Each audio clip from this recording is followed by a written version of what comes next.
I stood on the front porch of what I thought was my brother's house, holding a handmade wooden jewelry box I'd spent weeks crafting. The party was in full swing inside. Through the windows, I could see Darren and his new wife, Selena, playing the perfect hosts. I knocked, and Selena answered with that fake smile she reserved just for me. "Oh, Ivan, you came." She took the gift without looking at it and set it on a side table with the other presents. Darren appeared behind her, his arms sliding around her waist in that possessive way that said everything about their new dynamic. "Hey, brother," he said, but his tone was cooler than usual. Selena whispered something in his ear, and his expression changed. "Ivan, can we talk outside for a minute?" We stepped onto the front lawn, away from the party noise. Darren ran his hand through his hair, a nervous habit since childhood. "Look, Selena and I have been talking. We're starting fresh, you know? New marriage, new life, new boundaries." I felt my stomach drop. What kind of boundaries? Darren couldn't meet my eyes. "She thinks it's better if you stay out of our life for a while. Give us space to be a family." The words hit me like a punch. "You're not part of our new life, Ivan. Stay out of it." I nodded numbly, walked to my truck, and drove away. But as I pulled into my own driveway, I paused and looked back at the house where my brother lived. My house. That night, I sat at my kitchen table with a manila folder I hadn't opened in years. Inside were the original documents from 1998, when I'd bought the 3-bedroom ranch house on Maple Street. The deed was clear: Ivan William Morrison, sole owner. I remembered that day 25 years ago when I'd signed the papers, thinking it would be a good investment property. Then Darren's first marriage fell apart, and he needed a place to stay. "Just until I get back on my feet," he'd said. That was 15 years ago. We'd never signed a formal lease. I'd told him to pay what he could afford, when he could afford it. Most months, he handed me a few $100s in cash. Some months, nothing at all. I'd deposited maybe half the payments he'd given me over the years. The rest sat in a shoebox in my closet, uncashed checks with rent written in the memo line. In my mind, I was helping my little brother. In his mind, I guess he thought I was just a landlord he could ignore. I pulled out my phone and looked up the property records online. There it was, clear as day. 847 Maple Street. Owner, Ivan Morrison. Darren had been living in my house for 15 years, and apparently, he'd forgotten that small detail. Or maybe he'd just assumed I'd forgotten. Either way, tomorrow would be interesting. Growing up, I'd always been Darren's protector. When kids at school picked on him for being small, I stepped in. When he crashed his bike and broke his arm, I carried him home on my back. When our parents died in that car accident when he was 19, I made sure he got through college. I'd been more like a father than a brother, always fixing his problems, always cleaning up his messes. When his first wife, Amanda, left him, he'd shown up at my door with 2 suitcases and red eyes. "I don't have anywhere else to go, Ivan." Of course I'd said yes. I always said yes to Darren. The house on Maple Street had been perfect for him. Close to his job, quiet neighborhood, room for him to spread out and heal. I'd charged him almost nothing because I wanted him to save money, get back on his feet, maybe buy his own place someday. Instead, he'd gotten comfortable. Then he'd met Selena at some work conference 2 years ago. Suddenly, he was talking about their house, making renovation plans, hosting dinner parties like he owned the place. I'd bitten my tongue, thinking it was just new love making him feel important. But last week, I'd seen something that made my blood boil. Selena had written an article for the neighborhood newsletter about her dream home and how she'd finally found her forever place. She described the house like it was theirs, talked about future plans, even mentioned wanting to start a family there. Not once did she mention that they were renters. Not once did she mention me. The next morning, I grabbed my clipboard and walked through the property like any landlord should. What I found made me angry and sad at the same time. The foundation had cracks I'd warned Darren about 3 years ago. The electrical panel still had the old breakers I'd told him to replace. The septic system was overdue for pumping, and the yard showed signs of backup. In the basement, I found water damage that had been painted over instead of properly fixed. The bathroom upstairs had a slow leak that was rotting the subfloor. None of the repairs I'd suggested over the years had been done. Instead, Selena had spent money on cosmetic changes. New paint, fancy light fixtures, expensive furniture. She'd turned the spare bedroom into what she called her closet studio, complete with custom shelving and a vanity mirror. The garage was full of Selena's craft supplies and Darren's golf clubs. They'd made themselves completely at home in my house, while ignoring every maintenance issue that actually mattered. I took photos of everything: water damage, electrical problems, foundation issues, septic concerns. As a landlord, I had every right to inspect my property. As a brother, I felt betrayed. They treated my house like their personal playpen while letting it fall apart underneath. The final straw was finding unpermitted electrical work in the kitchen. Selena had hired someone to install under-cabinet lighting without getting proper permits. That was a code violation that could cost thousands in fines. I called Darren that afternoon. "Hey, we need to talk about the house." He sighed like I was bothering him. "What about it?" "I did an inspection yesterday. There are some serious issues we need to address." "Ivan, we're busy. Can this wait?" I could hear Selena in the background, her voice sharp with annoyance. "Actually, no. Darren, you're living in my house. I need these repairs done, or I need you to move out." The line went quiet. Then Darren laughed, actually laughed. "Your house? Ivan, we've been here 15 years. This is our home now." "No, Darren. It's my house that you've been renting. Check the deed if you don't believe me." Another pause. Then Selena's voice, loud enough for me to hear. "Tell him we're not moving. He can't make us." Darren's voice got defensive. "Look, Ivan, I don't know what game you're playing, but we're not leaving. We've put too much work into this place. If you want us out, you'll have to sue us." I felt something cold settle in my chest. "I don't have to sue you, Darren. I just have to file one form." "What's that supposed to mean?" I looked at the deed on my kitchen table. "It means I'm done being the nice guy. You have 90 days to decide if you want to be tenants with a real lease or if you want to find somewhere else to live." I hung up before he could respond. The housing attorney I consulted was a sharp woman named Patricia Wells. She reviewed my documents and shook her head. "Mr. Morrison, you've been incredibly generous, but you've also put yourself at legal risk. No written lease, sporadic rent collection, informal agreements. It's a landlord's nightmare." She spread the papers across her desk. "However, the law is clear. You own the property. They're month-to-month tenants at best. We can file a notice to vacate, but we need to do this properly." 3 days later, the notice was served by a process server. Darren wasn't home, but Selena answered the door. According to the server, she'd screamed at him and slammed the door in his face. The notice was legal and binding. 90 days to vacate the premises. What Selena didn't know was that her name wasn't even on the notice. She'd never signed a lease, never paid rent directly, never had any legal right to the property. In the eyes of the law, she was just Darren's girlfriend living in someone else's house. The notice cited failure to maintain the property, unpermitted modifications, and violation of the informal rental agreement. Everything was documented, photographed, and legally sound. Patricia had been thorough. "Mr. Morrison," she'd said, "you've been more than fair. 15 years of below-market rent, deferred maintenance, no written agreements. Any other landlord would have evicted them years ago." I nodded, but part of me still felt sick about it. This was my brother. But another part of me remembered his words, "Stay out of our life." Maybe it was time I took his advice. The tantrum came 2 days after the notice was served. I was in my backyard, working in my garden, when I heard car doors slam. Selena's voice carried across the neighborhood like a siren. "Ivan, get out here right now." I grabbed my phone and started recording before I even stood up. She was standing in my front yard, face red with rage, hands on her hips like she owned the place. Darren was behind her, looking embarrassed but not stopping her. "You think you can just kick us out of our home?" she screamed. "We've lived there for 15 years. We have rights." I stayed on my porch, phone recording, saying nothing. "I know what this is about," she continued. "You're jealous because Darren found happiness. You can't stand that he doesn't need you anymore." People were starting to come out of their houses, watching the show.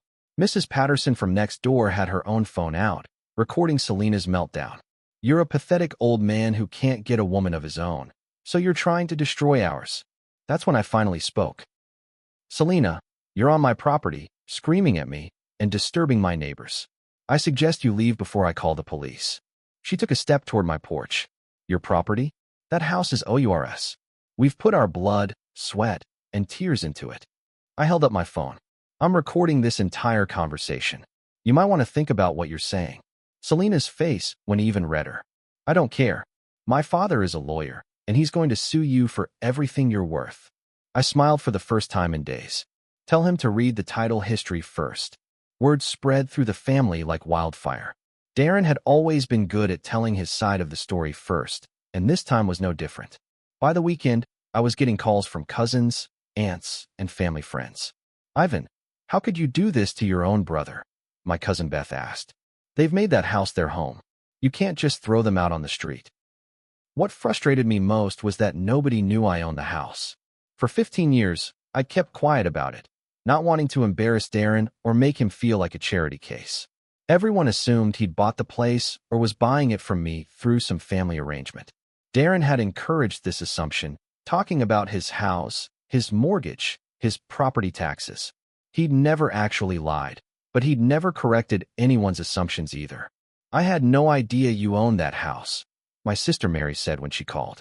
"Darren always talked like it was his." "That's because I never made a big deal about it," I replied. "I was trying to help him get back on his feet after the divorce." "But Ivan, 15 years? Maybe it's time to just sell it to them." I was quiet for a moment. "Mary, he told me to stay out of his life.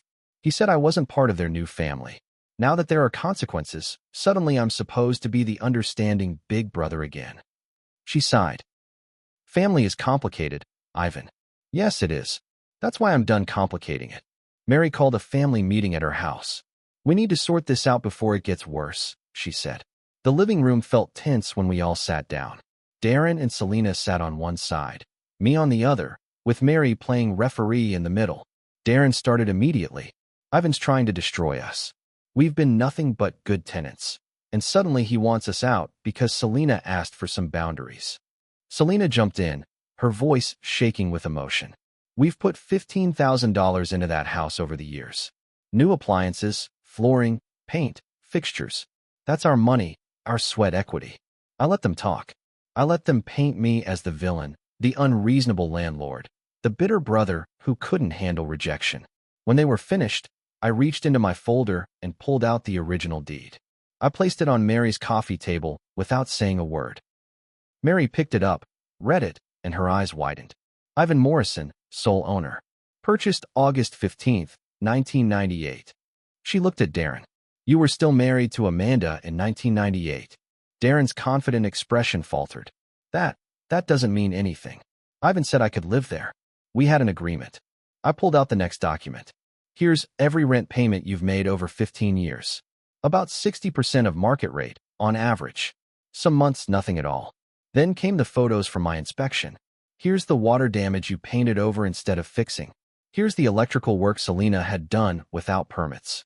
Here's the septic system that's backing up because you never had it maintained." Mary was quiet, studying the documents. Finally, she looked at Darren. "Did you know Ivan owned the house?" Darren's silence was answer enough.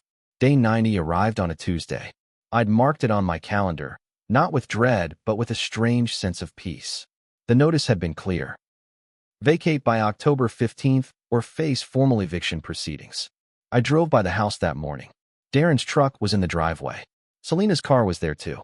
No moving boxes, no signs they were preparing to leave. They were calling my bluff, assuming I wouldn't actually follow through. Patricia Wells had warned me this might happen. "Many tenants ignore the first notice," she'd said. "They think landlords won't go through with eviction. But you've been more than fair. 90 days is generous." At 5 p.m., I called Patricia. "They're still there. I'll file the eviction paperwork first thing tomorrow morning," she replied. "This will be fast-tracked since they've ignored the notice to vacate." "How long will it take?" 2 to 3 weeks, assuming they don't contest it."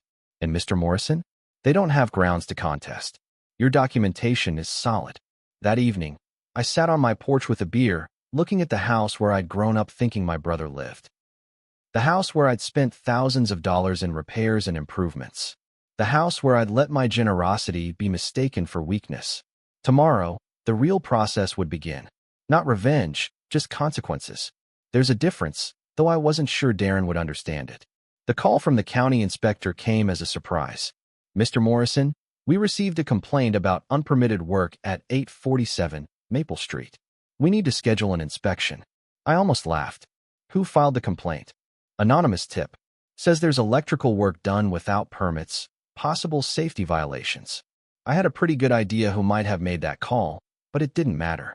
The inspector arrived on Thursday morning, and what he found was worse than I'd thought. The electrical work Selena had hired was not only unpermitted but dangerous. The contractor had bypassed the main breaker box, creating a fire hazard. The kitchen lighting could have burned the house down. Mr. Morrison, as the property owner, you're responsible for bringing this up to code immediately. The fine is $5,000, plus correction costs. After the inspector left, I called Darren. Did you know about the electrical work in the kitchen? Selena hired someone. It looks fine to me. It's not fine, Darren. It's dangerous and illegal. The county just fined me $5,000. There was silence on the other end. You'll have to take that up with Selena, he said finally. This is exactly what I'm talking about, I replied. You're living in my house, but when there are problems, it's not your responsibility. I could hear Selena in the background, her voice getting louder. Then Darren came back on the line. Ivan, we can't afford to fix this right now. Can you cover it, and we'll pay you back? I hung up without answering. The neighborhood was buzzing with gossip by the weekend. The county inspection had been public record, and the HOA was asking questions. Selena had been bragging to neighbors for months about the improvements she'd made to her house. Now everyone knew the work was illegal, and the house was facing fines. At the grocery store, I ran into Janet from down the street. Ivan, I had no idea you owned that house. Selena told everyone they'd bought it from you last year. Selena says a lot of things, I replied. The HOA president, Bill Hudson, called me personally. Ivan, we need this electrical issue resolved quickly. It's bringing down property values, and Ivanly, it makes the neighborhood look bad. I'm working on it, Bill. Well, work faster. And maybe consider who you rent to in the future. Some of us are concerned about tenants who don't maintain their properties properly. The irony wasn't lost on me. For years, Selena had been the queen bee of the neighborhood, hosting parties, organizing events, acting like she owned the place. Now that same community was turning on her, and she couldn't understand why. Darren called me that evening, sounding defeated. Selena's been crying all day. She says the neighbors are avoiding her. Maybe because she lied to them about owning the house. She didn't lie. She just assumed. There's a difference between assuming and letting people believe something that isn't true. Darren. He was quiet for a moment. What do you want from us, Ivan? What I wanted was simple, honesty, respect, and for them to take responsibility for their choices. What Darren offered was desperation wrapped in false promises. He came to my house alone that Sunday evening, looking like he hadn't slept in days. Ivan, let's work this out. Man to man, brother to brother. I let him in, but we stayed in the kitchen. I didn't want this to feel too comfortable. Let us buy the house from you, he said. Name your price. We'll get a mortgage, make it official. I pulled out the property tax records. The house is assessed at $250,000. Can you qualify for a mortgage that size? Darren shifted in his seat. Well, our credit isn't perfect right now. Selena had some issues with credit cards. What kind of issues? She might have run them up a little high. Fixing up the house, you know. She thought it was an investment in our future. I stared at him. Darren, she ran up credit cards renovating my house. It was for both of us, he said weakly. How much debt are we talking about? Maybe $60,000? But it's mostly house improvements. I felt something snap inside me. $60,000 in credit card debt for improvements to a house you don't own, using unpermitted work that's now costing me fines. Before Darren could answer, I heard a car door slam outside. Selena's voice carried through my closed windows. What is he doing here? I told you not to talk to him alone. Her voice got closer as she marched toward my front door. You're just going to let him manipulate you again. I could hear every word through the thin walls of my old house. I offered them one last chance, though I'm not sure why. Maybe because he was still my brother, or maybe because I was tired of the drama.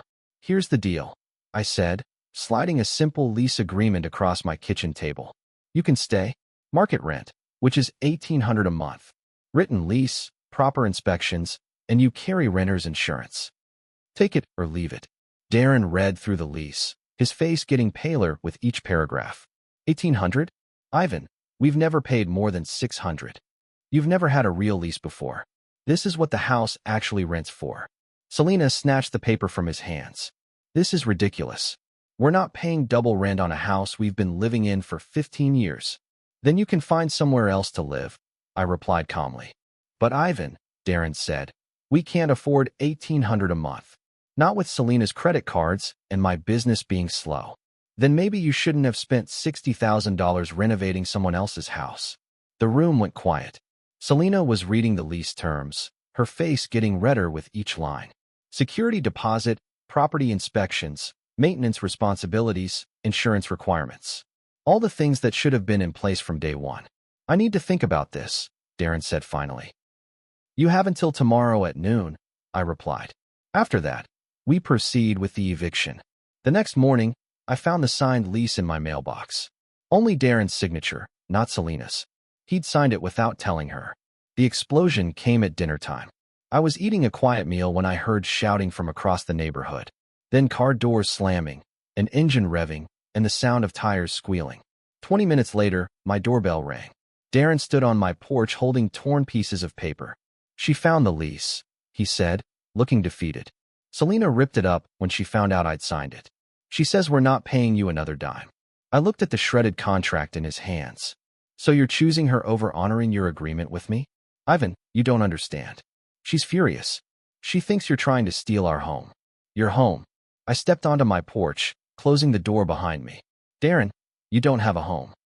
You have a place you've been staying in my house for 15 years. There's a difference. He tried to hand me the torn lease. Maybe we can tape it back together? No. I pulled out my phone and called Patricia Wells. While Darren watched, I left a voicemail. Patricia, the lease has been destroyed by the tenants. Please file the immediate notice of violation and proceed with expedited eviction. When I hung up, Darren was staring at me like he'd never seen me before. You're really going to throw us out? I'm really going to stop letting you walk all over me. That night, I got a certified letter from Selena. She'd filed a complaint with the county claiming I was harassing them and trying to force them out of their legal residence. The complaint was 2 pages of lies and emotional manipulation, but it was official. I forwarded it to Patricia with a note. This should be interesting.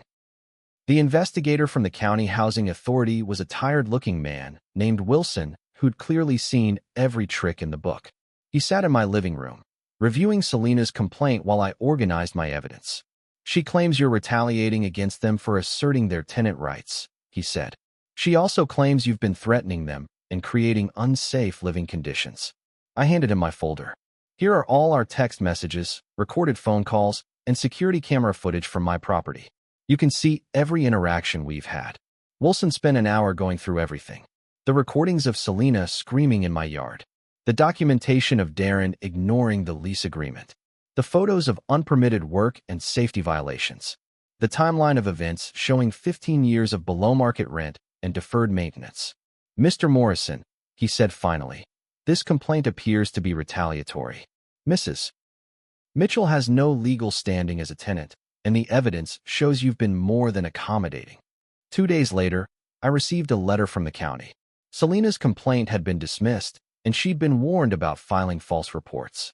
But the real victory came when Wilson called me personally. Mr. Morrison, I wanted you to know that Mrs. Mitchell's complaint actually helped your case. Her own words prove she knew she had no legal right to the property, but was trying to use the system to avoid consequences. I thanked him and hung up, feeling something I hadn't felt in months: vindication. Not revenge, not satisfaction, but simple vindication. The system worked when you had truth on your side. The dominoes fell quickly after that. Selena's job at the insurance company let her go, citing conduct unbecoming after her public meltdowns became neighborhood gossip. Darren's handyman business took a hit when word spread about the unpermitted electrical work and code violations. The county had flagged him for improper permits, and his business license was suspended pending investigation. 3 weeks before the eviction date, they were both unemployed with $60,000 in credit card debt and facing thousands in county fines. Selena blamed everyone but herself. The neighbors, the county, the system, me. Never once did she acknowledge that her choices had consequences. Darren called me one evening, his voice hollow. Ivan, we're in trouble. Real trouble. Selena lost her job, my business is suspended, and we owe money everywhere. I'm sorry to hear that, I said, and I meant it. Can you give us more time? Maybe reduce the rent until we get back on our feet. Darren, we're past that. You had chances to work with me. You chose Selena's pride over practical solutions. So what are we supposed to do? I was quiet for a moment. You're supposed to face the consequences of your choices, just like everyone else. The eviction date was set for November 3rd. 2 weeks away. I marked it on my calendar, not with anticipation, but with sadness. This wasn't how I'd wanted things to end. The desperate offer came on Halloween night. Darren showed up at my door without Selena, carrying a bottle of wine and wearing his most humble expression. "Ivan, I want to buy the house. Name your price." I let him in, but I could tell this was his last play. "Market value is $250. Can you get financing?" "Well, that's the thing. Our credit is complicated right now. But what if we did owner financing? You hold the mortgage, we pay you directly." I almost felt sorry for him. "Darren, you couldn't handle an $1,800 lease payment. How are you going to handle a mortgage payment of $1,500 plus taxes and insurance?" "We'll figure it out." Selena's got some ideas for making extra money. "What kind of ideas?" "She wants to start a home-based business. Wedding planning, event coordination. She's got connections." I stared at him. "You want me to sell you my house so your unemployed wife can start a business out of it?" "Ivan, please. We're desperate. We don't have anywhere else to go." That's when I said the words that ended our negotiation. "The house isn't for sale, Darren. Not to you.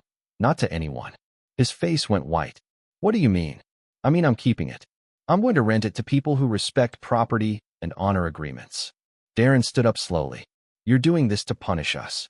"No, I'm doing this to protect myself. There's a difference." He left without the wine. The court hearing was supposed to be a formality. Patricia had assured me that eviction cases with this much documentation were usually quick and clean. What I didn't expect was Selena's courtroom performance. She'd hired an attorney, a slick-talking man who specialized in tenant rights. He painted me as a vindictive landlord who'd taken advantage of my brother's trust and was now throwing him out in retaliation for setting boundaries. "Your Honor," the attorney said, "Mr. Morrison allowed my clients to believe they had permanent housing. He accepted improvements to the property, encouraged them to invest in the home, and now wants to evict them because his brother found happiness in marriage." Selena sobbed quietly at the defendant's table, playing the role of the victimized tenant. For 30 minutes, I listened to myself being described as a monster. Then Patricia stood up. "Your Honor, may I present Exhibit A?" She handed the judge the original deed, the payment records, and the timeline of events. "Mr. Morrison has been more than generous. 15 years of below-market rent, no written lease, no accountability for property damage." She placed the photos of unpermitted work and safety violations in front of the judge. The defendants ignored maintenance responsibilities, made unauthorized modifications, and when offered a standard lease agreement, refused to comply. The judge studied the evidence for several minutes. When he looked up, his expression was stern. "Mr. Mitchell," he said to Darren, "did you know your brother owned this property?" "Yes, sir." "And did you sign a lease agreement with him?" "Well, no formal lease, but we had an understanding. An understanding that apparently didn't include following housing codes or respecting property ownership."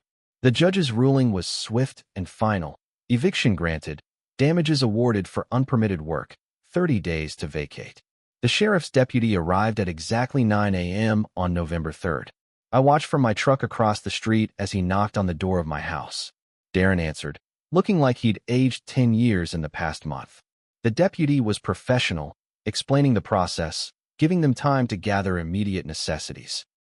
Selena appeared in the doorway, her face streaked with tears, holding a small suitcase. She looked across the street and saw me sitting in my truck. For a moment, our eyes met. I saw anger there, and hurt, and something that might have been understanding. But mostly I saw the look of someone who'd finally run out of options. The moving truck they'd rented was small, too small for 15 years of accumulated belongings. They made trip after trip, carrying boxes and furniture, loading their entire life into a cramped space. Neighbors watched from windows and front yards. Some looked sympathetic, others seemed relieved. As they loaded the last of their things, Darren walked over to my truck. I rolled down the window. "I just want you to know," he said quietly, "that you're destroying our family over a house." I looked at him, this man who'd been my little brother, my responsibility, my burden for so many years. "No, Darren, you told me to stay out of your life. I'm just doing what you asked." He stared at me for a long moment, then walked back to the moving truck. As they drove away, Selena looked back one more time. I sat in my truck until they disappeared around the corner, then got out and walked to the front door of my house. My house. The aftermath was quieter than I'd expected. Darren and Selena moved in with her parents, a cramped arrangement that lasted exactly 3 weeks before they found a small apartment across town.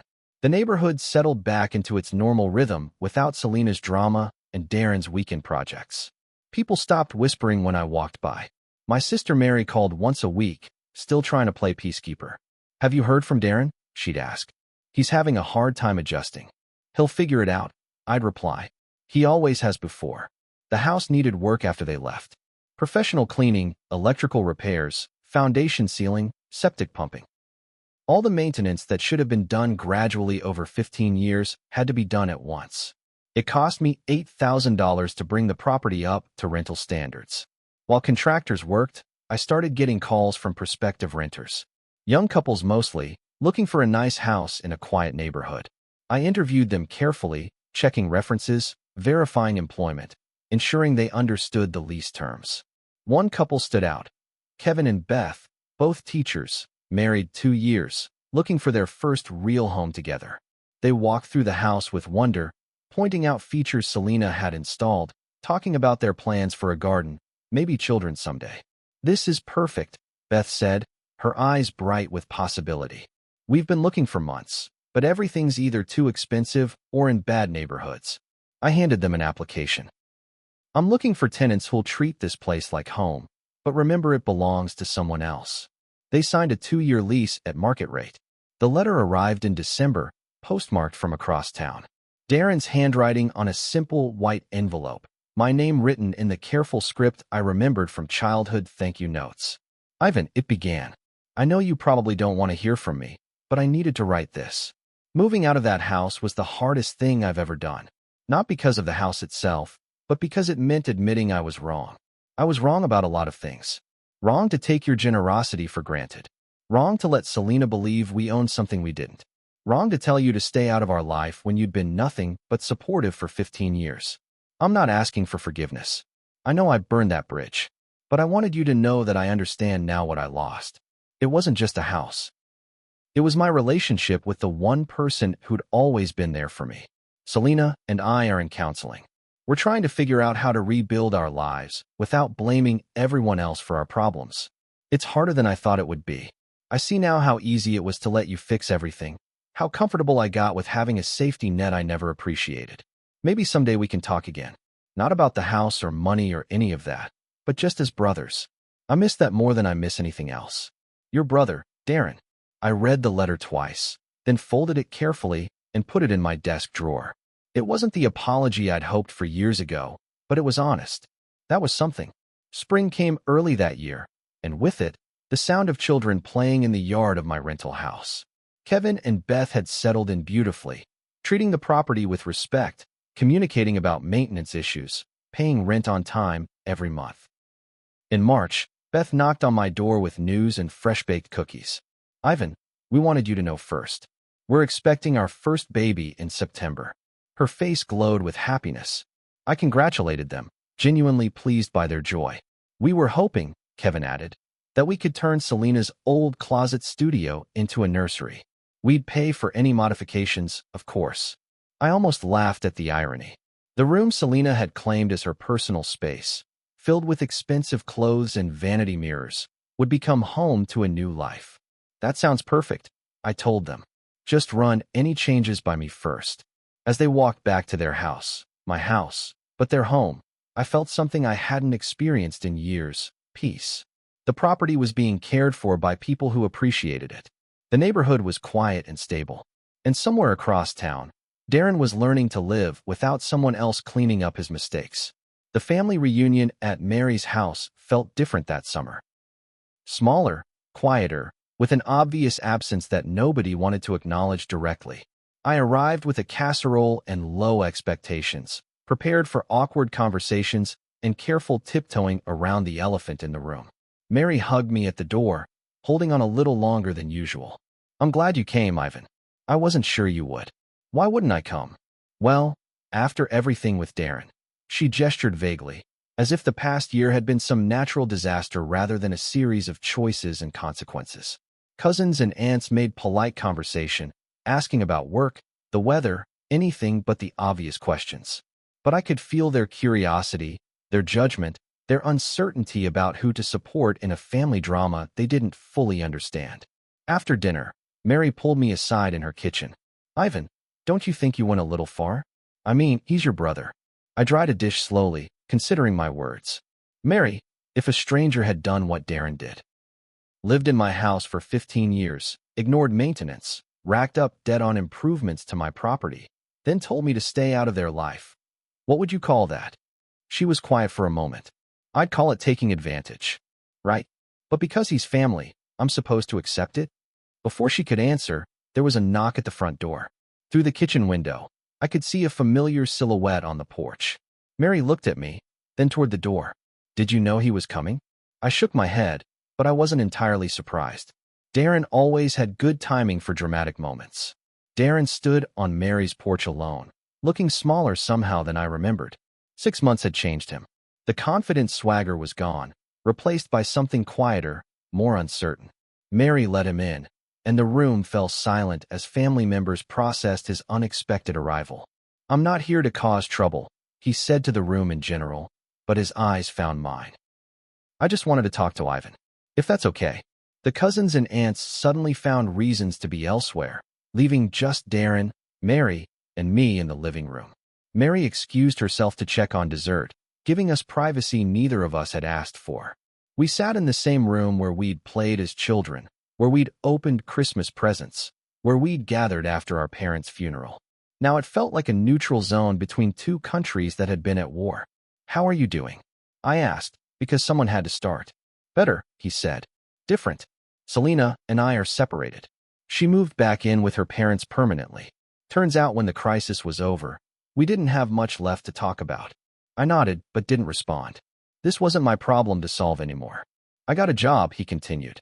"Construction foreman for a company in Springfield. It's honest work, good pay. I'm renting a studio apartment, paying my own bills, taking care of my own problems." He paused, looking around Mary's familiar living room. "I wanted to thank you."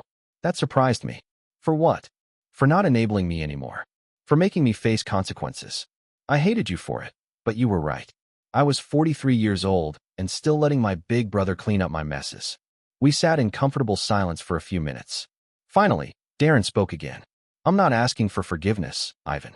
I'm not asking to be friends again. I just wanted you to know that I understand now what you tried to teach me. Sometimes the people who love you have to let you fall." I looked at this man who'd been my responsibility for so long, who was finally taking responsibility for himself. "I never wanted to hurt you, Darren. I just got tired of watching you hurt yourself." He nodded. "I know.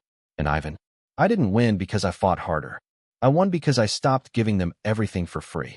Sometimes staying out of someone's life is the greatest gift you can give yourself."